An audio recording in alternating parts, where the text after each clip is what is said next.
So we're here to talk about 99% mortgages. Do you know what it is? It scares me. I think you're going to see evictions in a few years' time. Getting any mortgage in London is probably stupid. Putting someone on a 5.99% mortgage, I think is criminal. So we're here to talk about 99% mortgages. I'm here with Kelly Upstaged, who thinks the idea of getting a 99% mortgage is utterly terrible. And I'm going to be disagreeing with that a little bit, but I'm interested to hear your perspective. Okay. So firstly, what's your background? Commercial lending broker and insurance broker. Okay. So non-residential. Obviously, this is a residential product. However, I think it is dire.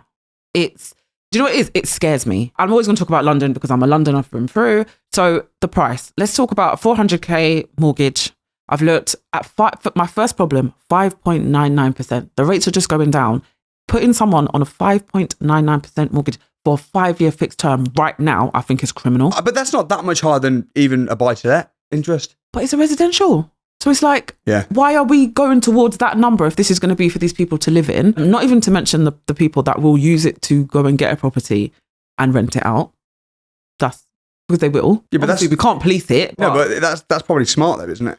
It is smarter, but then the rent's going to have to be extremely high to cover the mortgage. So 400k, I had a little, like, off the top of my head and had a look at the numbers. At 5.99% on a property that's 400k with your 1% deposit, you're looking at about £2,200, £2,300 a month for the mortgage.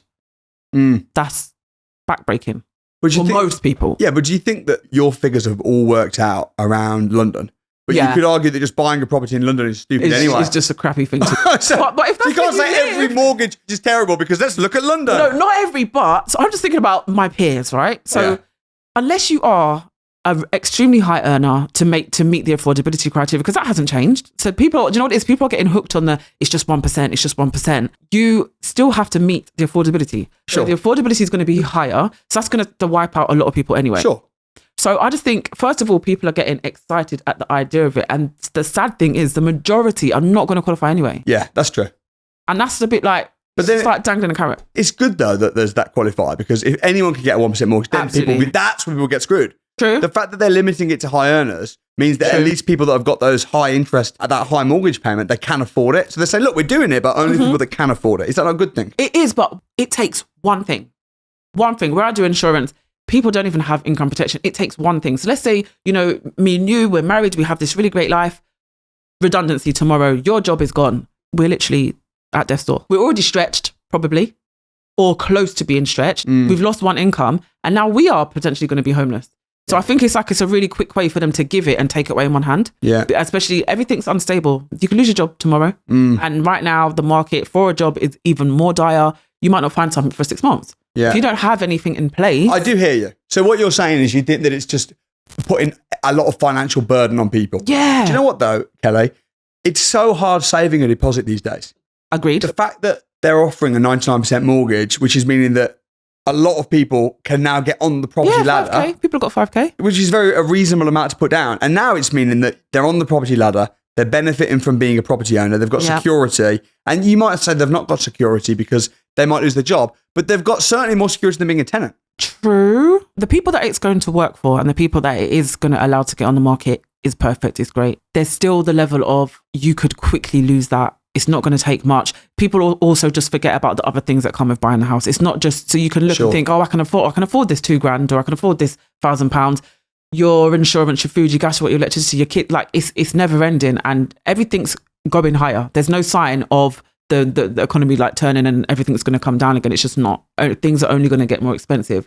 So if everything else starts to pinch you just a little bit more, even though it looked great and it was shiny, I think you're going to see evictions in a few years' time. Evictions from... so to be getting repossessed. I think repossessions. You know what? I do see that. I think you're going to see repossession. The danger is that people are going to buy and then if the property drops by 2%, they're now... You're absolutely screwed. They're in negative equity. And they're not going to think about that. Obviously, it's not their job to educate people, but looking at that, if you meet the criteria, you're going to run. And I just think you've got to be more conservative. Maybe just take a little bit more time. If you've got the 5K... I know people are going to curse, it's going to take me, but something taking a few years more is not going to kill you. Time's passing anyway. The way I see it is I think it's like the 99% mortgages are like a tool. You can look at anything and say, it's brilliant or, it's terrible. Yeah. It depends on the person taking it. True. And it's the same with, for instance, bridging finance. Yeah. Is bridging finance good or bad? It's neither. It can be absolutely dangerous as anything. But it can also be the most brilliant tool ever. brilliant. So if you're earning a decent salary and you're living in Birmingham, which is where I'm from, and there's a house, I mean, the average house in Aston right now, which is right near Birmingham Centre, is only 165 grand. Really? Okay. If your family live in Aston, Yeah. you might even rent out one of the rooms Yeah. to a lodger. That's a winner, but that's not going to be the majority. I think for those who, But you're thinking too much inside of London. yeah. All you can think Little, of is London. just a little London babe. How many people are in London? What, 9 million people in London? Yeah. Compared to the rest of the country? UK. You know? And I would argue that getting any mortgage in London is probably stupid. I think so. Because if you're Genuinely. generally And speaking, if you're looking at like the rate of return, like your return on investment, if you're going to invest in it, it's just not, it doesn't make sense. I mean, I know people that have moved from London just Me too. because of the 99% mortgage. That makes sense. They said, you know what? I'm moving to Stoke-on-Trent. My town. My Is that original your town? Is it? Yeah, we're originally from Stoke-on-Trent. You could buy a house in Stoke-on-Trent for 100 grand. Yeah, no, I know. You put down a very tiny 1% deposit. Would you literally just put down 1 grand as a deposit? Surely Yeah. is that right? It's 1%.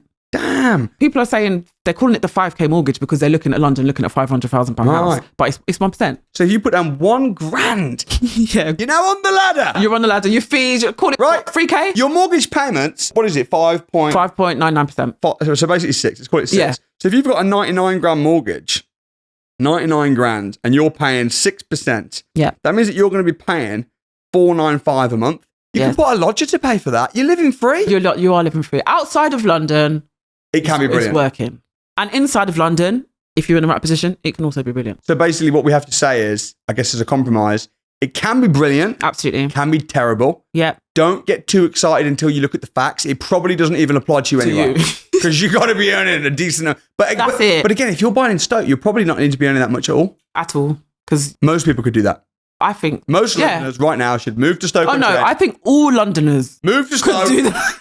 Let's go and Buy take a over house Stoke. with 1%, rent a room out with a lodger, Yeah. and then boom, shaka. They're not going to think about it, though. Well, maybe now they will. Hopefully. Well, Kelly, thank you for sharing your thoughts and opinions. Thank you I for really having appreciate me. it. Guys, if you liked the video, hit like. What do you think? Let us know in the comments, us- and we'll see you next time.